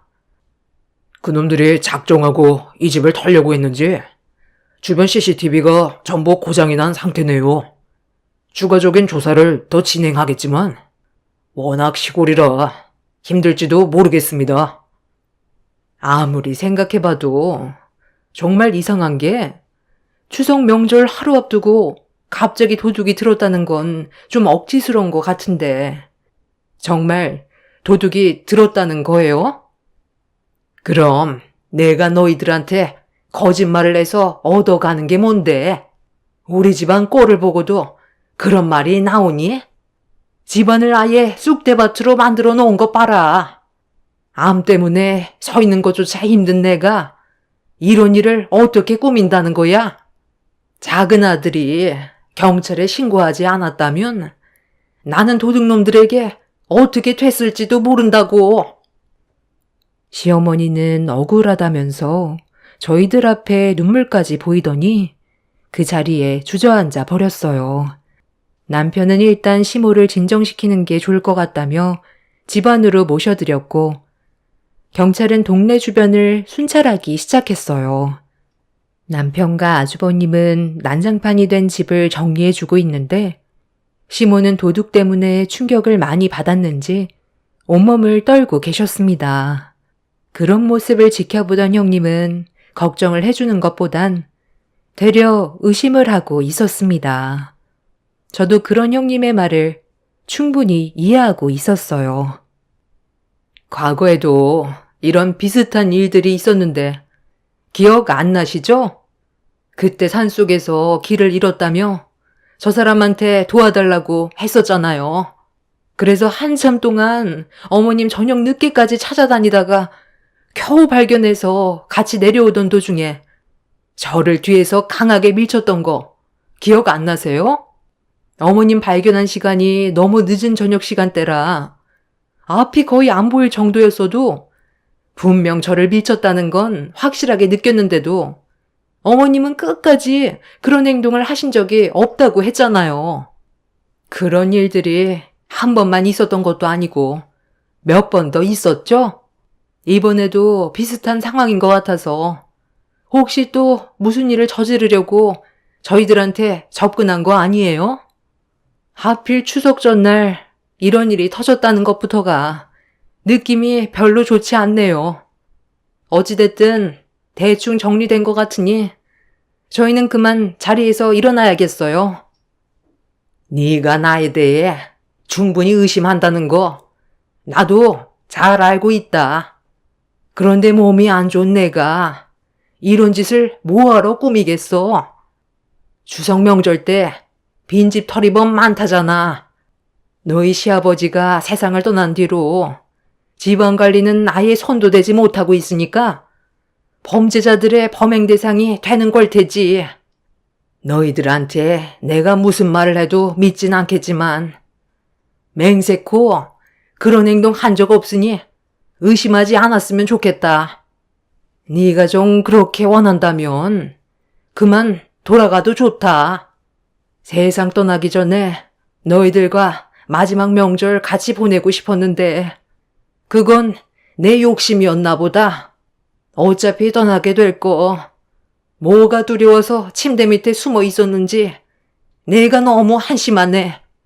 나 혼자 정리해도 되니까 그만 돌아가고 앞으로 연락할 일 없을 거다. 앞으로 잘 먹고 잘 살고 행복하게들 지내거라. 마지막 눈 감기 전에 한 번쯤은 다시 볼 수 있는 날이 오겠지. 시모는 천천히 몸을 일으켜 현관문을 열어주었고 상당히 슬픈 얼굴로 집안 정리를 하고 있었습니다. 과거에 저희를 워낙 많이 속이고 그만큼 상처를 많이 받았었기 때문에 시모의 행동 하나하나가 전부 의심이 되는 건 어쩔 수가 없었어요. 형님은 자리에서 일어나더니 다시는 연락하지 말라며 아주버님을 데리고 집 밖으로 나가버렸고 남편도 그만 돌아가자면서 난장판이 된 집안에 시모를 혼자 남겨둔 채 저를 데리고 집 밖으로 나왔습니다. 형님은 저에게 또 연기하는 거니 절대 속지 말라고 신신당부했어요. 방심하면 당하게 될 거라고 시모의 속은 아무도 모른다면서 저에게 한 번 더 각인시켜준 뒤 집으로 돌아갔습니다. 어느 날 갑자기 연락을 한 것도 이상하고 명절 전날 도둑이 들어왔다는 게 여러 가지로 의심이 되는 건 맞았어요. 저희도 집으로 돌아가는 동안 대화를 많이 나눴지만 일단 시어머니와 거리를 두는 게 좋을 것 같다고 결정하게 되었습니다. 조심해서 나쁠 건 없었으니까요. 그렇게 정신없는 하루가 지나고 다음날 저희 부부는 명절을 보내기 위해 친정집으로 향하려고 바쁘게 준비한 뒤 현관문을 열었는데 제 앞에 시어머니가 떡하니 나타났어요. 갑작스런 돌발 상황이라 시모의 얼굴을 보자마자 비명을 질렀고 급하게 밖으로 나온 남편도 시모를 보곤 많이 당황스러웠는지 말까지 더듬으면서 이번엔 왜 또 오셨냐고 날카로운 말투로 물어보았습니다. 시어머니는 집에 혼자 있는데 또 도둑이 들어오게 될까봐 두려워서 집 밖으로 나왔는데 갈 곳이 없어 저희 집에 온 거라며 형님 집에 가봤자 욕만 먹을 것 같아 저희 집으로 찾아온 거였어요. 남편은 일정이 있기 때문에 함께 할 수 없다며 집으로 돌아가시라고 했지만 시모는 그 자리에서 꼼짝도 하지 않았습니다. 남편은 한숨을 쉬더니 일단 저에게 시댁으로 가자고 얘기했어요.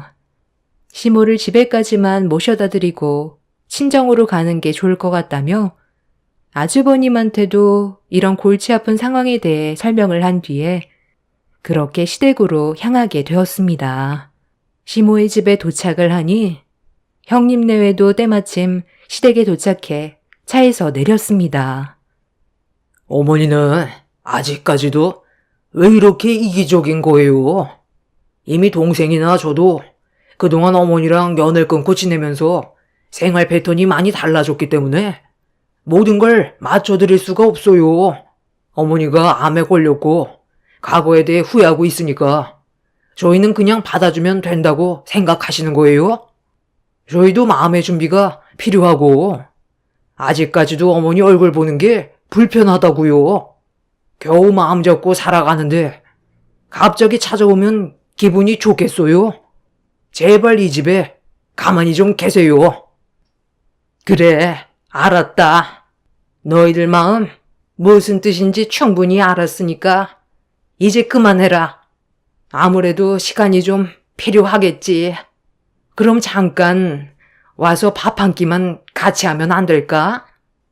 그래도 명절이고 오래간만에 한자리에 모였는데 한 끼 정도는 괜찮잖아. 앞으로 절대로 귀찮게 안 하고 마음 풀릴 때까지 기다릴 테니 한 숟갈만 뜨고 가라. 시어머니는 남편과 아주버님을 손을 잡고 집 안으로 끌어들였어요. 시모는 마지막이 될 수도 있어서 그런다며 세상 떠나게 될 사람 소원 하나 못 들어주냐면서 사정을 하시길래 어쩔 수 없이 시댁 안으로 발을 들였습니다. 이미 시모는 저희와 식사 한 끼 하려고 생각 중이었는지 몸도 안 좋다면서 명절 음식을 양껏 준비해 놓았고 시모는 밝은 얼굴로 상다리가 부러질 정도로 차려주었습니다. 어색한 분위기 속에서 어쩔 수 없이 한 숟갈 뜨긴 했지만 솔직히 기분은 별로였어요. 처음부터 저희들한테 잘했다면 이런 관계까지 이어지지 않았을 텐데 시모의 고약한 성격 때문에 돌이킬 수 없는 상황이 만들어져서 애쓰고 있는 시모가 참 안타깝게만 느껴졌습니다. 그렇게 간단하게 식사를 끝낸 뒤 각자 일정을 소화하기 위해 서둘러 나가려는데 좀 전까지 있었던 형님 딸이 보이지가 않았어요. 불러도 대답이 없길래 불안한 느낌이 엄습해오고 있었는데 2층에서 갑자기 쿵 하는 소리와 함께 형님 딸이 비명을 지르는 목소리가 집안에 울려 퍼졌습니다. 가족들 모두 2층으로 급하게 올라가자 형님 딸이 시모를 깔고 앉아 있었고 시모는 잠깐 의식을 잃었다가 정신을 차렸는지 다시 깨어나 괜찮다고 웃어 보이고 있었습니다. 갑자기 무슨 일이니? 너는 왜 여기에 있는 거야? 하마터면 계단으로 굴러 떨어질 뻔했잖아. 불러도 대답 없더니 여기서 뭐 하고 있었어? 아니. 집 구경 좀 하고 있었는데 여기 문만 굳게 닫혀 있길래 뭐가 있나 궁금해서 살펴보고 있었는데 할머니가 갑자기 뒤에서 뭐 하냐고 물어보시는 말에 놀라서 뒷걸음질 치다가 발이 꼬여 넘어질 뻔했던 걸 할머니가 붙잡아줘서 계단으로 떨어질 뻔했던 걸 막아줬어요. 그런데 할머니 크게 다친 거 아니에요?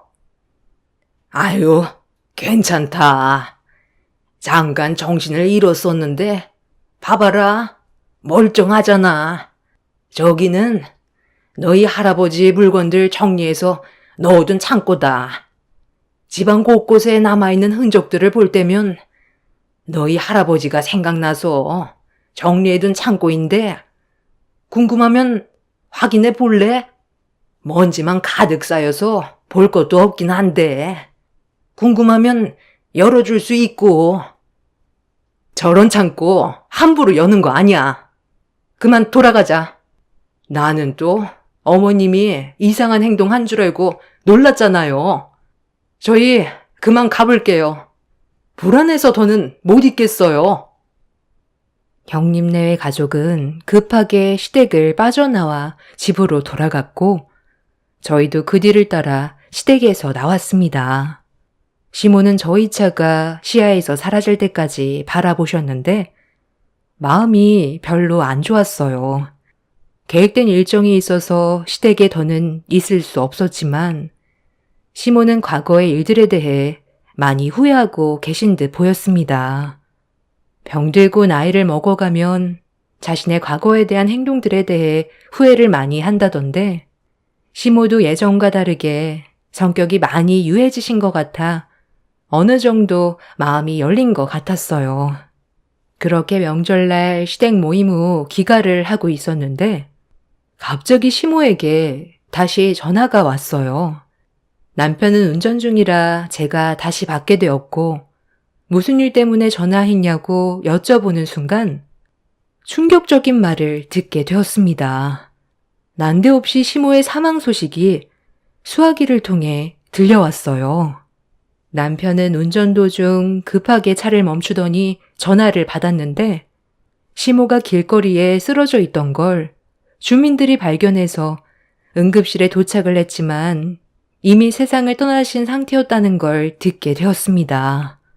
전혀 예상치 못한 상황에 터진 문제라 저희 부부는 급하게 차를 돌려 병원으로 향했고 가는 도중에 제가 형님한테 전화를 해서 이 사실을 알렸어요.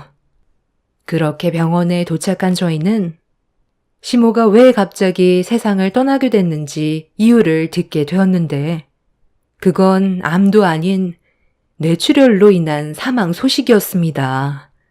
어딘가에 강하게 부딪힌 사고로 인해 뇌출혈이 온 것 같다는 말을 듣게 되었죠. 그 말에 충격에 빠진 저와 남편은 좀 전에 시댁에 있었던 일들이 떠올렸고 형님 딸이 계단에서 굴러 떨어지려는 걸 시모가 막다가 테이블 모서리에 머리를 부딪히면서 뇌출혈이 온 것 같았습니다. 그리고 이 사고에 대해 현장에서 조사를 하던 경찰이 응급실에 도착을 했고 남편한테 가까이 오더니 고 건분이 씨 가족들 맞냐고 물어보는 말에 고개를 끄덕이자 주변 차량에 있던 블랙박스 영상을 보여줬어요.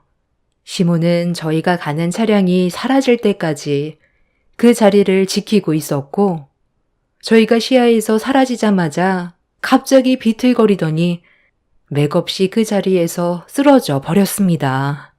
저희가 조금만 늦게 출발했어도 시모는 병원으로 빨리 이송돼 목숨을 구할 수 있었던 상황이었지만 형님이 기분 나쁘다면서 서둘러 시댁을 나가게 되면서 저희도 그 뒤를 따라 나가게 되었는데 잠깐의 결정이 되돌릴 수 없는 일을 만들게 되었던 거죠. 남편은 예고도 없이 떠난 시모의 영상을 보며 눈물을 흘렸고 뒤늦게 온 형님네에도 이런 상황을 듣게 되자 마음이 많이 안 좋은 듯 얼굴이 하얗게 변해 있었어요. 과거의 잘못된 행동들이 낳은 결과가 얼마나 안 좋은 상황까지 몰고 갈 수 있는지 보여주는 계기였습니다. 그렇게 시모의 장례를 치르고 시모가 살던 집을 정리하기 위해 형님네와 집안 물건을 정리하고 있었는데 2층 창고에 굳게 닫혀있던 문을 열게 됐었어요. 그런데 그 안에는 돌아가신 시부의 물건들이 아닌 가족들이 함께 웃고 있었던 사진들로 도배가 되어 있었어요. 시모는 과거에 대한 후회를 하고 있었지만 저희가 받았던 상처가 크다는 걸 알고 있어서 가까이 오지 못했던 것 뿐이지 이미 잘못을 뉘우치고 계셨습니다. 시모와 명절날 함께 했던 식사가 마지막이 될 거라곤 상상조차 하지 못했었는데 이런 상황이 오니 마음이 안 좋습니다. 제 사연을 들어주신 여러분들께서도 가족들과 안 좋은 감정들이 있더라도 후회를 하기 전에 바로 잡으셨으면 좋겠어요. 그리고 안 좋은 일들이 오기 전에 해결하셨으면 좋겠습니다. 가족이 얼마나 소중한지 이번 일을 통해서 많이 느끼게 된 것 같습니다. 여러분들의 가정에도 언제나 축복이 함께 하시길 바랍니다. 감사합니다.